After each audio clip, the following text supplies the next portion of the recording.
Hey everybody, I just finished my very first Stinetinglers book. This is a short story of anthologies by R.L. Stein. And for the longest time, I didn't know this was called Stinetinglers. I just thought it was called Spine Tinglers, like, the other Goosebumps knockoff series. But yeah, took me a long time to see the T. But yeah, I'm going to try to go through each story and tell you guys what I thought about them, if I remember. I did a full video on my Goodreads account, so if you guys want to check that out, that'll be pretty good. I did a little mini review on Instagram because, for those of you who don't know, I do copy and paste when it comes to these type of reviews, and Instagram sometimes doesn't let me do that, and I didn't want to risk trying to do that, so yeah. Yeah, but this is Stinetinglers, book number one. There are three books so far in the series too, so I'm trying to catch up. But yeah, let's see if I can remember all of these stories. So the first story we have, and before I get into it, I do want to mention that each story has like a little inspiration, kind of thing where Arstein tells us where he came up with the stories, and there's little illustrations in here too, which is pretty cool. But yeah, so the first story here we have Welcome to the In Between, and this one I really liked. It's basically about this kid who is trying to figure out what he got for Christmas, and he finds this. He wants a stopwatch, and he's sneaking in to his parents' guest bedroom. He's been doing this for years, and he finds this stopwatch inside, and he ends up breaking it. And it basically stops him at the time that he broke the watch. Like everything keeps repeating itself and different things like that. He ends up running away, getting freaked out, and he runs into the park where he runs into these people. And that's all I'm going to leave it at. And this story was really good. I like this one.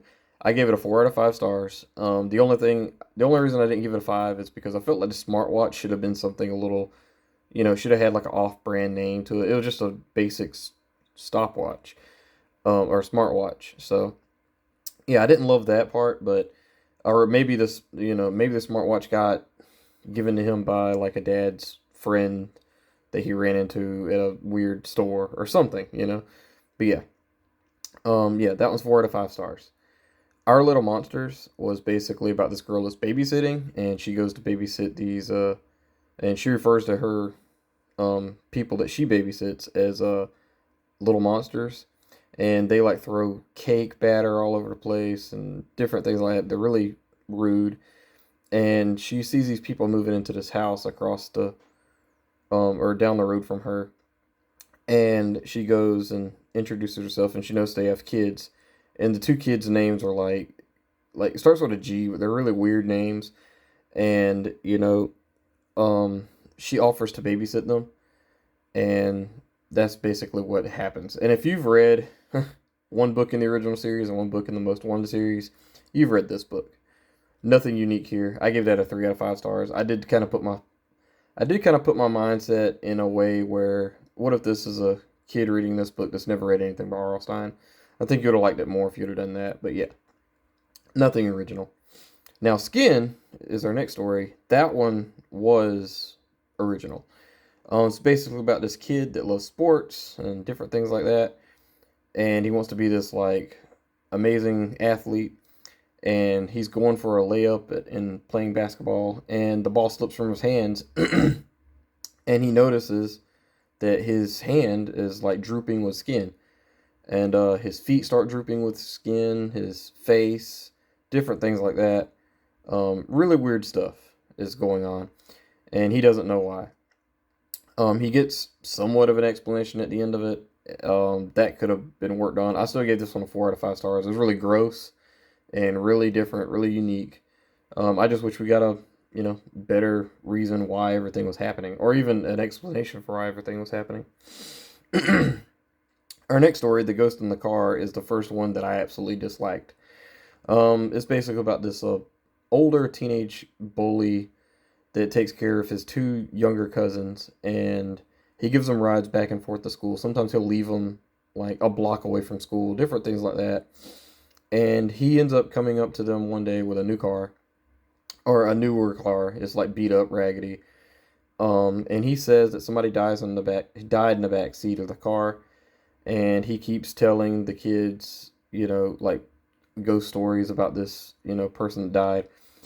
And the kids decide they want revenge, so they decide to try to trick him into thinking there is an actual ghost, like to make him believe his own lie. Yeah, something happens at the end, and the wrong person I think gets punished here. But yeah, really neat. Or no, no, I didn't like this one. I gave it a 2 out of 5 stars. Sorry, but yeah, the boy who heard screams is about this kid. He is walking down the road. I think that yeah, I think he gets bullied too. I remember, if I remember correctly. There's a quite a few books stories in here where kids are getting bullied, and he walks by his house and he hears these screams, and he keeps telling people. No, I remember now. This one was actually reversed. The actual main protagonist is a like liar, like kind of like a boy who cried wolf kind of thing, and he keeps telling people, different things like there's a cat in a well, and there's no cat there, and different things like that. So he's walking home one day and he sees this house, and he hears a scream inside, and he tells his friends. They don't believe him. He finally sneaks in, goes into the house, and something actually pretty cool happens. I gave this one 3 out of 5 stars. I loved the actual explanation for this one. It was just, I felt a little bored throughout the story, so that's the reason why I got such a low rating. But it was still pretty good. It wasn't bad. Now, as for bugs, this is the second one in the story that was trash. I didn't like it at all. Um, it was probably the worst one in the series in the story here. It's basically about this kid that's scared of bugs, and he is going to this like birthday party thing, and he hits a pinata. A bunch of bugs fall out. He starts screaming. He sees a psychiatrist about being scared of bugs, and he has this other brother that pulls pranks on him with like throwing fake spiders on the ceiling and different things like that. The explanation here did not make any sense. I'll stand by that. I give this one a 2 out of 5 stars. So yeah, How to Change Your Life. This one kind of broke the little streak we had of bad stories, or bad then mediocre then bad. This one is about this kid who is buried in sand at a beach, and he talks about his friends, how they don't really treat him right, and different things like that. And he ends up sneaking off and going to this library where he finds this book on how to change a life. And he reads the last chapter in the book, and it basically turns him into this like boy band guy where all of the fans are loving him and different things like that. And he has to go back and try to find the book, and then something happens at the end that I actually liked. Yeah, How to Change Your Life was I give it a 4 out of 5 stars, I believe. Yes. It again, if I didn't give these ratings the right thing, check my Goodreads. But yeah, I think I gave that one a 4 out of 5 stars as well. The Bad Side. This one's about this kid who's like a goody goody two shoes. Like he does all kinds of stuff. He saves this kid from choking at a skateboard park, and he runs into these people that think like he's doing other things. Like he goes to a ice cream parlor, and they said, we got to kick you out because you were stealing ice cream earlier. And he's like, no, I wasn't. I was with my friend. He goes to the same skateboard park. There's this people saying that they saw him bullying a kid and stealing a skateboard. Basically, there's like another person that looks like him is going around, obviously. And yeah, I actually guessed the ending of this. This one kind of reminded me of that book from the Nightmare Room, Liar Liar, and it also reminded me of I'm Your Evil Twin. Yeah, this one was pretty good. I think I gave this one a 3 out of 5. The only reason I didn't really give it that much higher was because the it was kind of predictable, and I usually don't predict these type of stories like with the twins and stuff. Like usually they're just like out of this world, thing. But this time it was pretty good. Yeah, 3 out of 5 for The Bad Side. I did predict it, but not bad. The Hole in the Ground. This one was a little different.